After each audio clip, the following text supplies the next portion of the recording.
levantai os vossos olhos e vede os campos, que já estão brancos para a ceifa, e o que ceifa recebe galardão, e ajunta fruto para a vida eterna, para que assim o que semeia como o que ceifa, ambos se regozijem.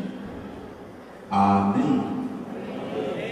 Coloque assim a mão no peito, por favor, e diga comigo: Senhor Jesus, eu quero que a tua palavra seja profecia para a minha vida.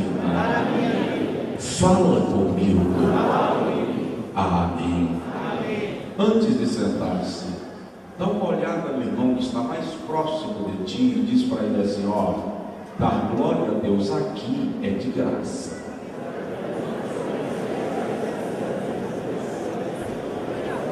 Aí pode sentar em nome de Jesus. Nós vivemos num país capitalista. Você paga por tudo, paga para nascer, paga caro para ficar vivo, se morrer paga para ser sepultado. Mas para dar glória a Deus é só abrir a boca e tributar toda exaltação. Amados, nós estamos num congresso de missões.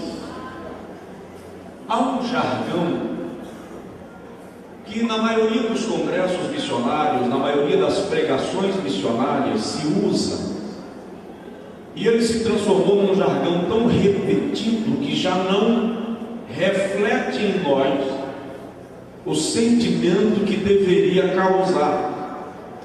Missões está no coração de Deus. Nós falamos disso de maneira tão atual que parece que já não representam a verdade de um sentimento divino que deve nos tocar e nos responsabilizar. Nesse texto, eu gostaria de destacar 3 formas de vermos missões. Vamos falar sobre visão missionária.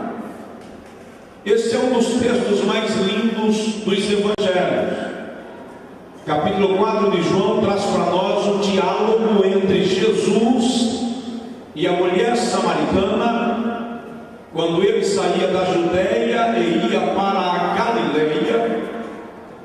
E o texto sagrado diz que era-lhe necessário passar por Samaria. Todos os estudiosos concordam que a expressão era-lhe necessário não se deve às condições geográficas, porque Jesus tinha como ir à Galileia sem passar por Samaria, inclusive por caminhos menos arriscados. O era-lhe necessário devia-se à extensão do projeto da salvação, que não excluía ou não exclui a ninguém, a nenhum povo, nenhuma raça, nenhuma casta. O texto diz que quando Jesus chegou à beira do poço de Jacó, ele despediu os seus discípulos a fim de comprarem o que comer. E naquele horário chega uma mulher samaritana. Judeus e samaritanos tinham uma rivalidade, uma disputa religiosa que durava séculos, desde que Tiglat-Pileser III invadiu as terras de Israel, levou cativas as 10 tribos e trouxe um povo estranho para ocupar a terra que era dos filhos de Abraão. Eu estive conversando outro dia com um judeu e ele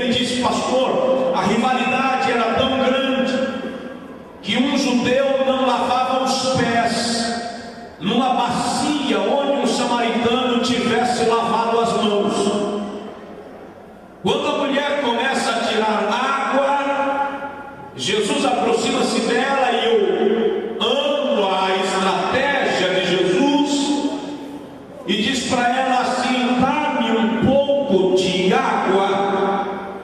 E ela, como uma boa samaritana, considerava-se superior a qualquer judeu, olha para ele e pergunta: como podes tu, sendo judeu, falar comigo que sou samaritana? Jesus olhou para ela e disse: se tu soubesses quem é que fala contigo, tu me pediria e eu te daria água viva.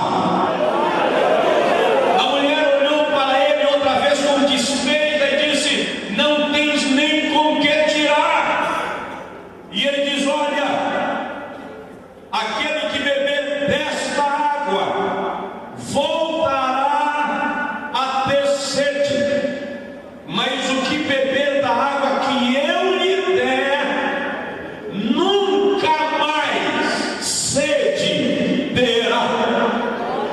A mulher se interessou e disse: Senhor, me dá desta água. E ele disse: tá, vai e chama o teu marido. A mulher, assustada, olha para o mestre e diz: eu não tenho marido. Jesus então replica dizendo: dissestes bem, porque tiveste 5, e o que estais agora não é teu. A mulher, assustada, pasmada, olha para ele e diz: vejo que és profeta. De repente, uma mulher que julgava-se de casta superior deixa o vaso, deixa o cântaro e vai à aldeia chamar os seus vizinhos para conhecer um profeta que havia chegado na sua região.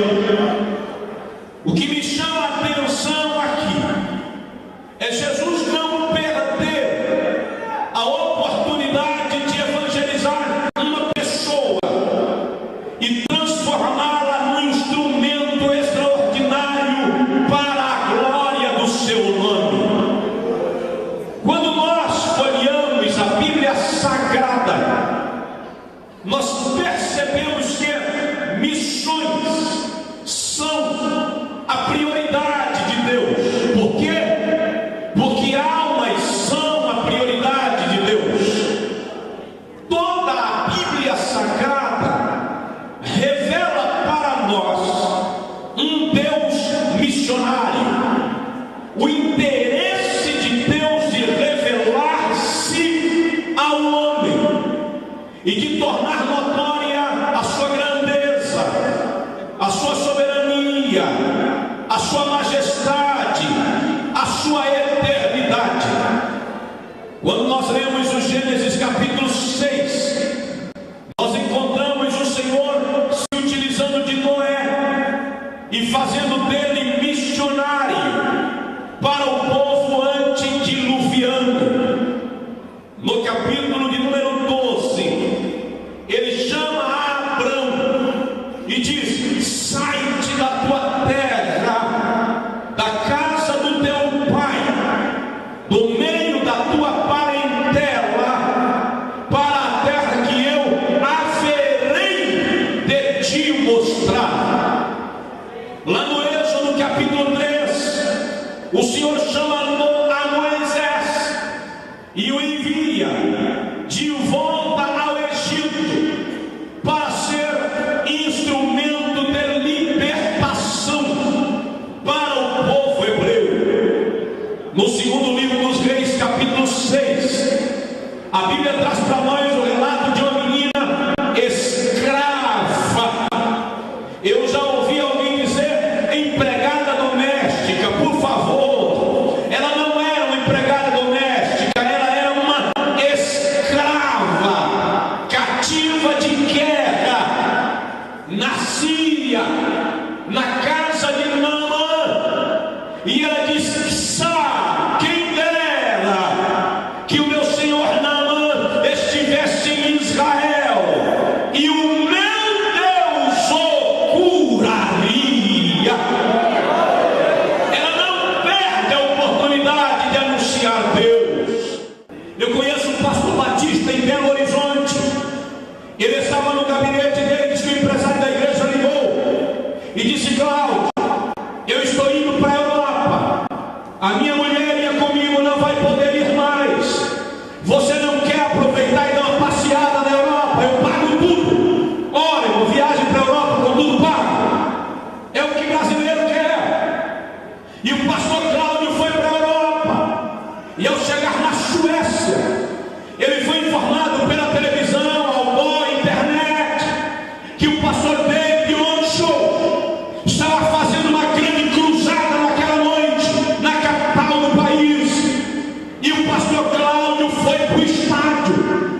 ouvir David Hudson. Enquanto o pastor David pregava, Cláudio dava glória a Deus. De repente ele disse que o pregador pediu às pessoas que quisessem receber uma oração que viessem à frente. E o pastor Cláudio disse que perto dele passou um sueco. E quando o sueco passou, Deus disse para ele: Cláudio, desça a arquibancada, acompanhe esse sueco e ore por ele. Ele disse que falou: o senhor está de brincadeira comigo, eu mal falo português, vou orar por um sueco. E o senhor disse para ele: larga de teimosia, desce e ora por ele. O pastor Cláudio é muito calmo, mas ele disse que naquele dia desceu bem devagar, para dar tempo de terminar a oração e Deus insistir naquele vexame. Só que enquanto ele desceu, o sueco caiu no gramado como que desmaiado, e ele acompanhou o sueco e agachou perto do sueco, colocou a mão no peito do moço e disse em português: Jesus ama a alma desse rapaz, abraça o coração dele. Ele disse que enquanto orava, o sueco abriu os olhos e gritou em português: Jesus me ama, eu sei que Jesus me ama. Aí o sueco levantou e saiu correndo, fazendo aviãozinho, e gritava: Jesus me ama, Jesus me ama, Jesus me ama. O pregador percebeu a cena, parou, chamou o sueco à frente, e ele disse: alguém traduzir para o pastor Cláudio: irmãos, eu nasci na Suécia, os meus pais são suecos, mas na década de 80 nós fomos enviados para o Brasil como missionários. Final da década de 80, meus pais voltaram por causa das enfermidades.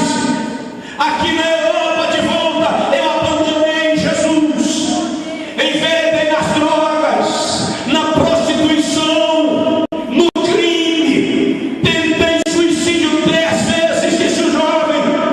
E hoje pela manhã, quando eu vi o anúncio dessa cruzada na televisão, eu cheguei na frente do espelho e disse: Deus, eu vou te procurar mais uma vez, só mais uma vez, e eu quero hoje um sinal de que tu me amas.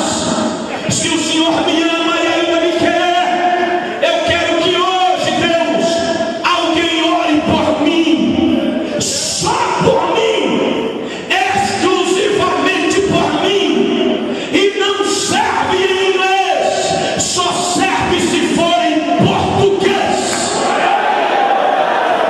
Deus tira o homem do Brasil e leva nela para provar que almas têm prioridade